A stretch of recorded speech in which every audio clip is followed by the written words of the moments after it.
Class 9 गणित में आपका स्वागत है।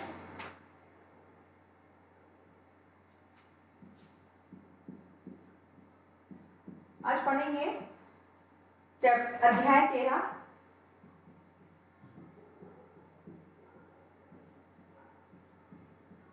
पृष्ठीय क्षेत्रफल और आयतन।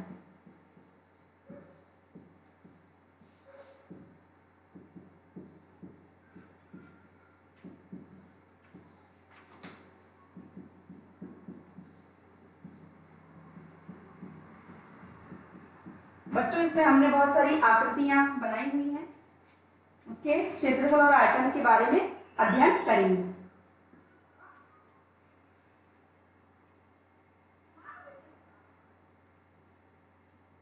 देखिए, सबसे पहले आकृति, बहुत सारे शेप्स हैं, आप इनको पहचान लें कि इस प्रकार का शेप आयत कहलाता है या रेक्टेंगल। जिस आकृति की आमने सामने की भुजाएं समांतर होती हैं और प्रत्येक कोण 90 अंश का होता है तो इसे आयत कहते हैं। आप पूर्व की क्लास में पढ़ चुके हैं, ठीक है। तो प्रत्येक कोण 90 का होगा, ठीक है। चलिए, नेक्स्ट होता है घनाभ, क्यूबॉइड। जिस आकृति का प्रत्येक फलक आयताकार हो और तीनों लंबाई चौड़ाई और ऊंचाई समान हो तो वह घनाभ कहलाता है, ठीक। तो आयताकार हो, ये आयत की आकृति का बना हुआ है और इसके तीन फलक हैं, तीनों जो है आयत की आकृति के, ठीक। फिर आता है वर्ग। वर्ग जो है किसी चतुर्भुज की चारों भुजाएं बराबर है, ठीक, तो ये वर्ग कहलाता है। फिर है अगला घन या क्यूब, त्रिआयामी आकृति जिसकी लंबाई चौड़ाई और ऊंचाई समान होती है, ठीक है, तो ये कहलाता है घन।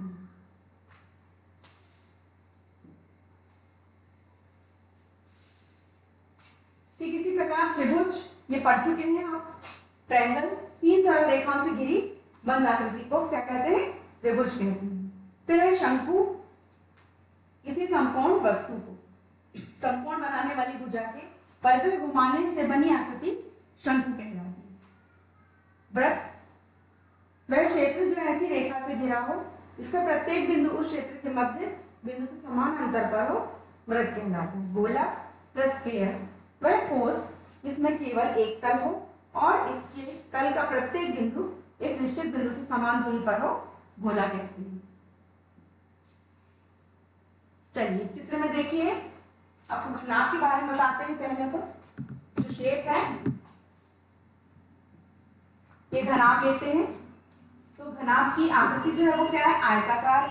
इसकी दो भुजाएं जो है समांतर है और दो भुजाएं भी समांतर और छोटी है, ठीक। तो आप ये देखिए घनाभ के लिए, तो ये आकृति है, इसमें लंबाई L, चौड़ाई और ऊंचाई ये होता है, ठीक। D, ऊंचाई H कहलाती है, ठीक। तो लंबाई, चौड़ाई और ऊंचाई अलग अलग सेंटीमीटर में। नेक्स्ट आता है घन। घन में जो वर्ग है, एक जैसी भुजाएं रहती है वर्ग में, तो एक ही समान लंबाई की होती है, तो A होगी लंबाई, फिर चौड़ाई भी A होगी और ऊंचाई भी A होगी, यानी सेम भुजाएं रहती हैं, ठीक। ये लंबाई हो गई, चौड़ाई B और ऊंचाई H, ठीक। तो घनाभ और घन में ये डिफरेंस होता है। चलिए इसके फॉर्मूले पे देखते हैं। पहला आता है घनाभ या क्यूबॉइड। सबसे पहले देखेंगे घनाभ, जहां L लंबाई होती है, B चौड़ाई और H ऊंचाई होती है, ठीक है बेटा। लंबाई, चौड़ाई और ऊंचाई होती है, ठीक। ये घनाभ की तिर्यक ऊंचाई, तिर्यक ऊंचाई का फॉर्मूला है ये F root square of L square plus B square plus H square, ठीक। इसके घनाभ का पृष्ठीय क्षेत्रफल, पृष्ठीय मतलब होता है जो घनाभ का पूरा एरिया जो है वो कवर करे, ठीक।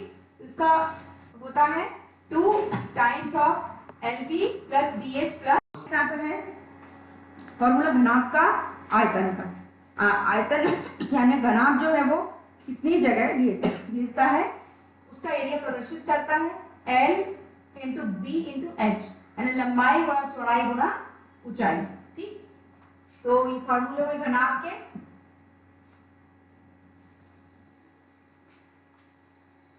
ठीक। अब आता है घन। घन का है, मान लिया कि घन की लंबाई और एक भुजा एक है। ठीक, तो जो लंबाई है वो a होगी,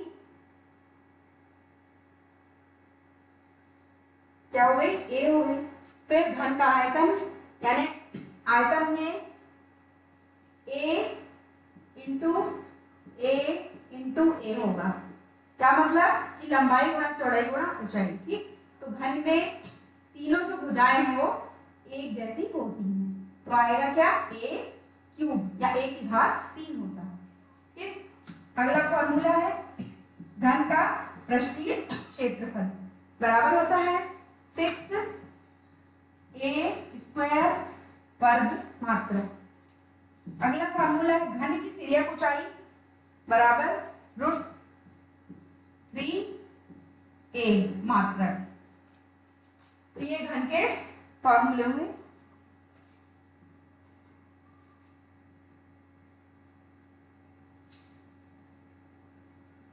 चलिए बच्चों अब एक सवाल करते हैं। मैरी अपने क्रिसमस वृक्ष को सजाना चाहती है।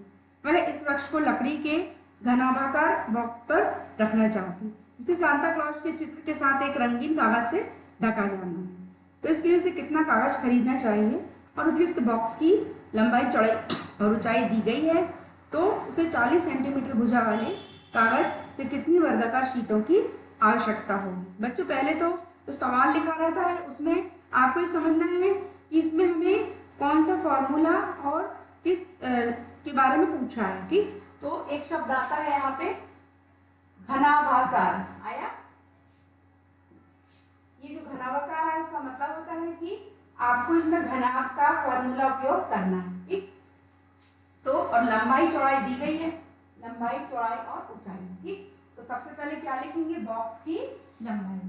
ठीक, फॉर्मूले में आएगा, पहला लिखेंगे बॉक्स की लंबाई L हो गई 80 सेंटीमीटर, फिर आगे बॉक्स की चौड़ाई 40 और बॉक्स की ऊंचाई 20 सेंटीमीटर। सपोज ये एक बॉक्स है जिसकी लंबाई चौड़ाई और ऊंचाई दी है, ये दी गई 80 इसकी लंबाई। ठीक, ओके 80। ठीक, फिर चौड़ाई ये दी गई है 40 है ना, और ऊंचाई यही ले सकते हैं, ये दी गई है 20 सेंटीमीटर। ठीक, अब बॉक्स का संपूर्ण पृष्ठीय क्षेत्रफल हल करेंगे। तो इसका फॉर्मूला होता है कि 2LB plus BH plus HL। ठीक, तो 2 इंटू L इंटू B यानी लंबाई और चौड़ाई 80 into 40 plus B into H 40 into 20 plus H into L 20 into 80। अब इसको सॉल्व करेंगे तो 80 और 40 बहुत सिंपल बता रही हूँ तुम लोगों को।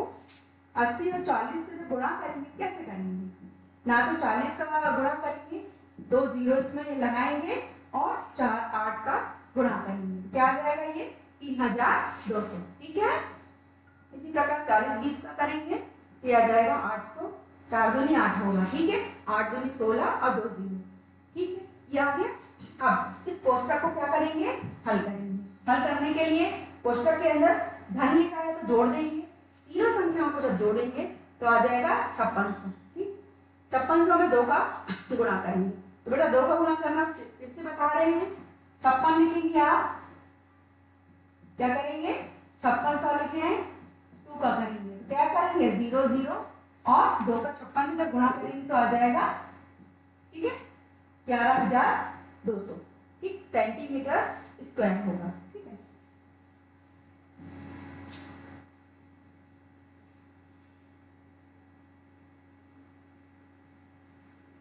अब देखते हैं कागज की प्रत्येक वर्गाकार शीट का क्षेत्रफल। आपको इसमें ये भी याद करना है, तो भुजा का स्क्वायर ये करेंगे, तो भुजा दी गई है 40।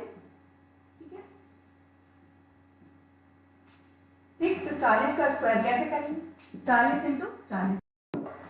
फॉर्मूला है वांछित शीटों की संख्या बराबर बॉक्स का पृष्ठीय क्षेत्रफल। बॉक्स मतलब क्या है? घनाभ का। आया समझ में? बॉक्स बनाया था ना, घनाभ बना रहे थे, बिल्कुल इजी है बनाना घनाभ। दो आयताकार लेके इसको बनाना है।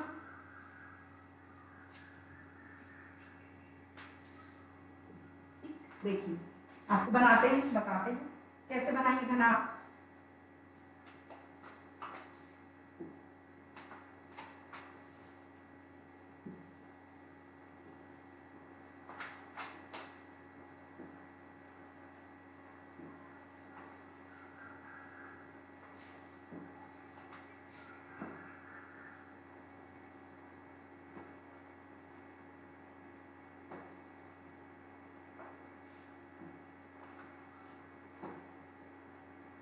ओके, तो ये घनाभ।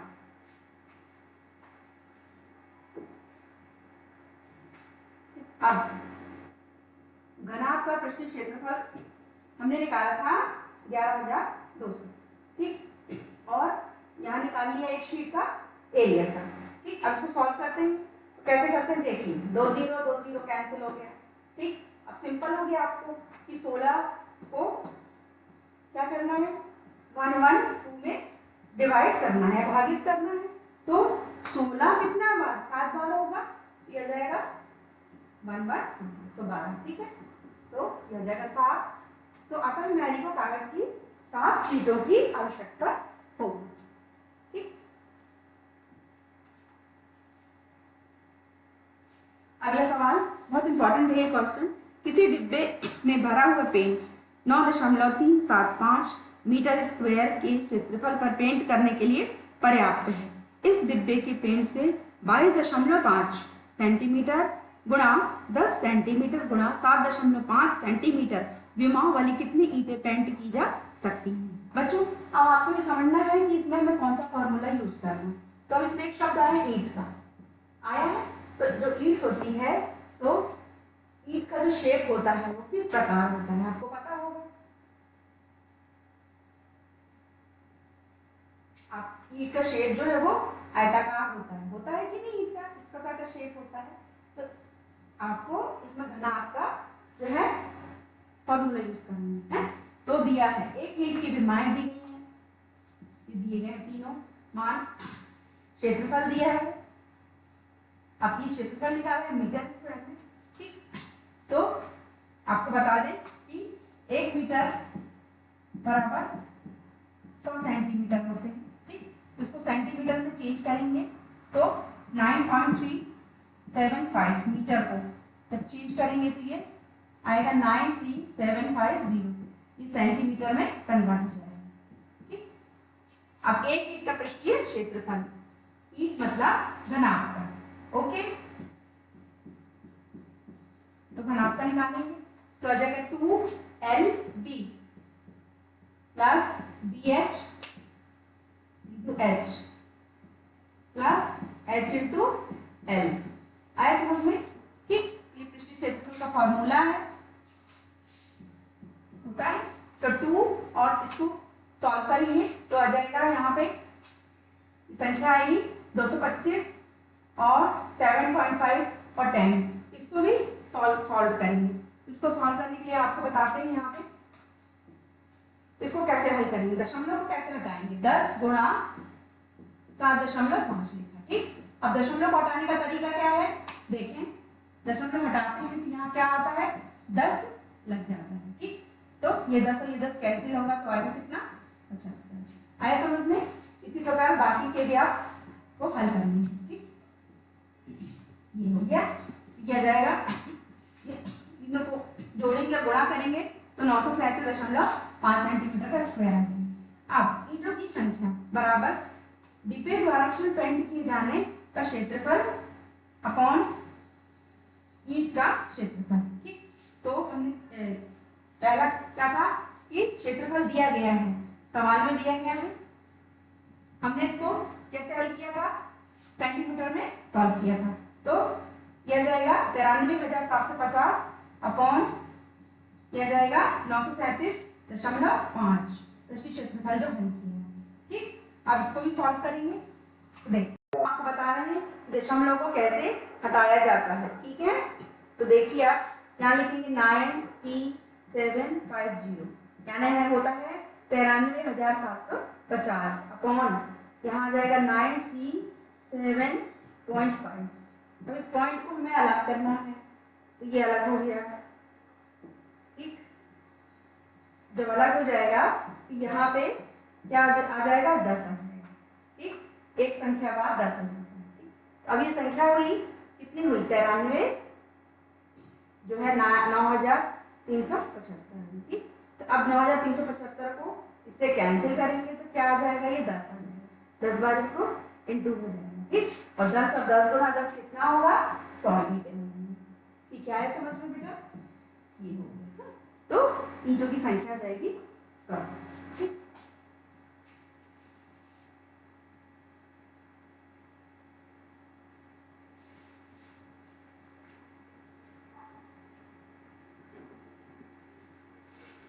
छोटा पौधा घर ग्रीन हाउस संपूर्ण रूप से शीशे की पट्टियों से घर के अंदर ही बनाया गया है और शीशे की पट्टियों को टेप द्वारा चिपकाकर रोका गया है। यह पौधा घर 30 सेंटीमीटर लंबा, 25 चौड़ा और 25 ऊंचा है। इसमें आपको दो चीजें याद करनी है। पहली, इसमें शीशे की पट्टियों का क्षेत्रफल मेन एरिया याद करना है आपको। दूसरा, सभी 12 किनारों के लिए कितने टेप की आवश्यकता है।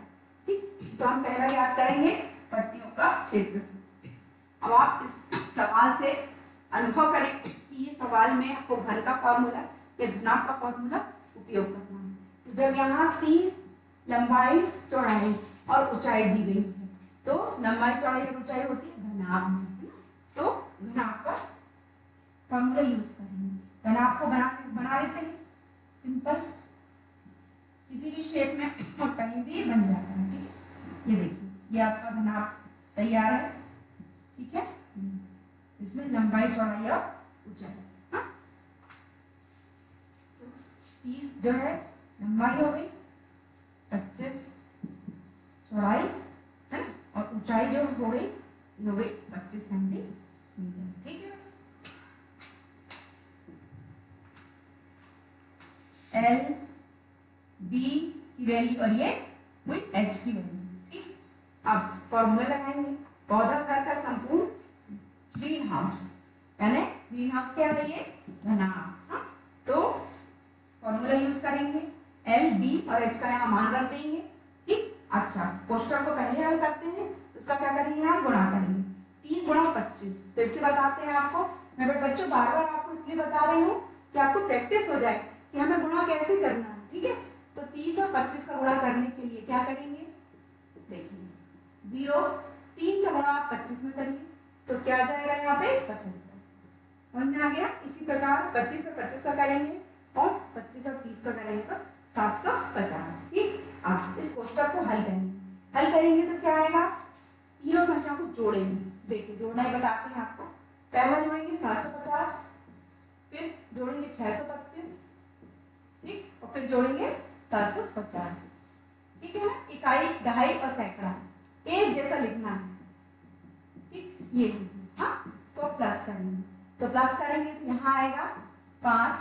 ठीक, फिर आएगा 5 5 10 और 2 12। फिर इसको हल करेंगे तो यह आ जाएगा आपका 20। ठीक, तो अब इसका गुणा करेंगे, इंटू का मतलब गुणा होता है। ठीक, तो गुणा करेंगे 2 में, जब इसका 2 में गुणा करेंगे तो क्या आ जाएगा 4250 वर्ग सेंटीमीटर। अतः पौधा घर बनाने में प्रयुक्त कांच का क्षेत्रफल हुआ 4250 वर्ग सेंटीमीटर। ठीक है बेटा,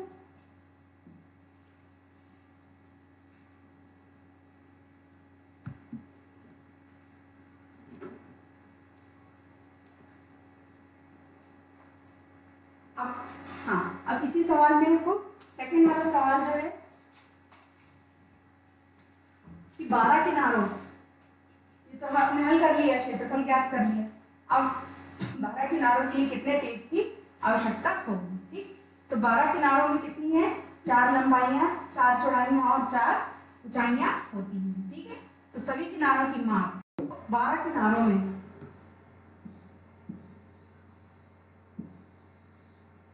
ये होगा। ठीक, जब 12 किनारे होंगे तो 4 4 और 4 और 4, तब ये होगा जोड़ के 12, है ना। तो इस प्रकार ये लंबाई, चौड़ाई और ऊंचाई। ठीक, तो लंबाई 30 दी है, चौड़ाई 25 है और ऊंचाई दी है 25 सेंटीमीटर। ठीक, तो 4 टाइम्स होगा, 4 बार। तो 4 इंटू, इसको जोड़ेंगे तीनों संख्याओं को, 80 आएगा, 80 गुणा 4 करेंगे। ठीक, ये बता रहे हैं 80 गुणा 4, ठीक, क्या आएगा 320। ठीक, ये जगह 320 सेंटीमीटर। अतः हर्षक टेप की कितनी लंबाई होगी जिससे वो कवर होगा? 320 सेंटीमीटर। ठीक है बच्चों।